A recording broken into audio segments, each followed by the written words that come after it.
اگلا سوال بھائی کی جانب سے۔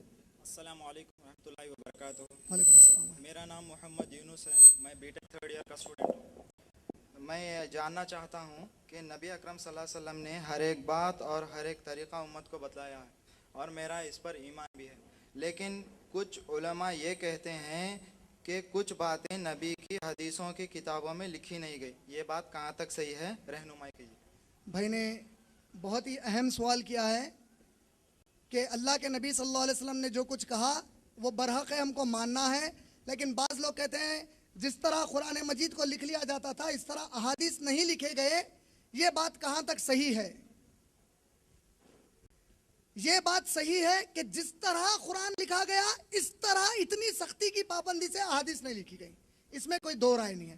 یعنی کہ جو سختی قرآن کے لکھنے پر برتی گئی اتنی سختی سے احادیث نہیں لکھے گئے، لیکن احادیث لکھے ہی نہیں گئے یہ بات جھوٹی ہے۔ کیوں؟ ابو ہریرہ رضی اللہ تعالیٰ عنہ سے لگ بھگ 5000 احادیث مروی ہیں۔ ابو ہریرہ رضی اللہ تعالیٰ عنہ کے ایک شاگرد تھے جس کا نام منبہ تھا، ان کے خاص سٹوڈنٹ تھے۔ منبہ نے جو احادیث ابو ہریرہ سے سیکھ کر لکھے، ابو ہریرہ کون ہے؟ محمد صلی اللہ علیہ وسلم کے سٹوڈنٹ ہے۔ اصحاب صفا والے، اصحاب صفا کون لوگ ہیں؟ وہ صحابہ جو صبح نبی صلی اللہ علیہ وسلم گھر میں سے نکلنے کے وقت سے لے کر نبی صلی اللہ علیہ وسلم گھر میں واپس جانے تک ساتھ رہتے تھے۔ یہ کون ہے؟ اصحاب صفا۔ ان میں سے دو نام سب سے بڑے ہیں، عبداللہ بن عمر اور ابو ہریرہ رضی اللہ تعالیٰ عنہما، اور تیسرا نام عبداللہ بن مسعود کا ہے، لیکن سب سے زیادہ مسلمانوں کے پاس احادیث ابو ہریرہ کی آئی ہیں۔ ان کے ایک شاگرد تھے جس کا نام تھا منبہ۔ منبہ نے جو احادیث ابو ہریرہ سے سن کر اپنی ہینڈ رائٹنگ میں لکھے، وہ احادیث کی لکھی ہوئی کاپیاں جرمنی کے میوزیم میں ہے، بیروت کے میوزیم میں ہے اور ڈیمسکس کے میوزیم میں ہے، یعنی احادیث لکھی گئیں۔ پھر منبہ کے علاوہ بھی اور کئی تابعین تھے جو صحابہ سے بیٹھ کر احادیث لکھتے تھے، جس کے ہم نام بھی نہیں سنے۔ امام زہری، امام حزم، ابن جریج، ابن رشید، ابن بشیر، تواتر، منبہ خود، یہ پورے وہ تابعین ہیں جو احادیث کو لکھے اور جس کی لکھی ہوئی احادیث آج بھی محفوظ ہیں۔ تو یہ کہنا کہ احادیث نہیں لکھی گئی یہ جھوٹی بات ہے۔ ہاں، بعد میں کوفہ میں جب کربلا کا واقعہ پیش آیا اس کے بعد کئی لوگ نبی صلی اللہ علیہ وسلم کے نام پر ڈال کر کئی باتیں پھیلانے لگے۔ تو بعد میں علماء دین نے سائنس آف حدیث انٹروڈیوس کیا۔ سائنس آف حدیث کیا ہے؟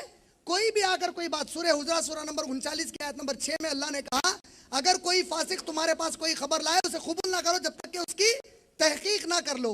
اس آیت کی روشنی میں علماء دین نے کتابیں لکھی، مثلا ابو محمد رما الہرمزہ، یہ ایک عالم دین تھے، ابو محمد رما الہرمزہ، انہوں نے احادیث کی سائنس پر سب سے پہلی کتاب لکھی تابعین کے دور میں۔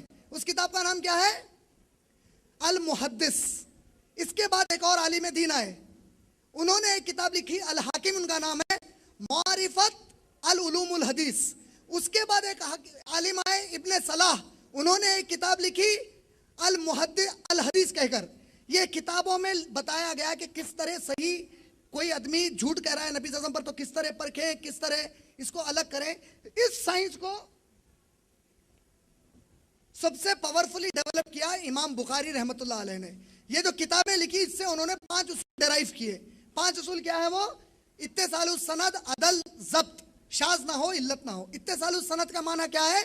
امام بخاری کیا کرتے ہیں کہ اگر ان سے کوئی کہتا ہے نبی نے کہا ہے تو ان سے پوچھتے تم نے کس سے سنا، پھر ان سے جا کر ملتے، پھر ان سے ملتے، پھر ان سے پوچھتے کیا تم نے لکھا ہے، کیا تمہارے پاس کوئی لکھی ہوئی چیز ہے، کیا صحابی کی لکھی ہوئی چیز ہے۔ یہ ایک تفصیلی، یہ خالی ایک ٹاپک کے اوپر میں آپ کو 1 گھنٹہ بتا سکتا ہوں، کیونکہ اس کے بعد احادیث کو الگ کیا گیا، سمجھے آپ؟ یہ دیکھیں کہ کون لکھے، پھر کیا جو ورڈنگ سے پرفیکٹ ہے یا نہیں ہے وہ دیکھیں۔ اس کو کہتے ہیں اتصال السند۔ عدل، کہنے والا اچھا آدمی تھا کہ برا آدمی تھا معاشرے کا، لوگ اس کے بارے میں کیا کہتے تھے، نیک صفت ہے بولتے تھے یا برا ہے بولتے تھے۔ پھر ضبط، اس کی میموری کتنی ہے، حافظہ اچھا تھا کہ نہیں تھا۔ شاذ نہ ہو، جو بات یہ کہہ رہا ہے کیا اس کی بات کوئی صحابی سے یا خلفاء سے ٹکراتی ہے وہ دیکھتے تھے۔ علت نہ ہو، کیا یہ بیمار تھا، کوئی باتیں کرتے وقت دماغی طور پر نہیں۔ یہ 5 اصول پر جمع کرنا شروع کیے۔ ان 5 اصولوں میں اور 5 اصول ایڈ کیے کس نے؟ امام مسلم نے۔ اسی لیے بخاری، صحیح بخاری اور صحیح مسلم میں جتنے احادیث آتے ہیں ان پر 100% آپ یقین سے لے سکتے ہیں انشاءاللہ یہ صحیح احادیث ہے۔ اس پر امت کا اجماع ہے،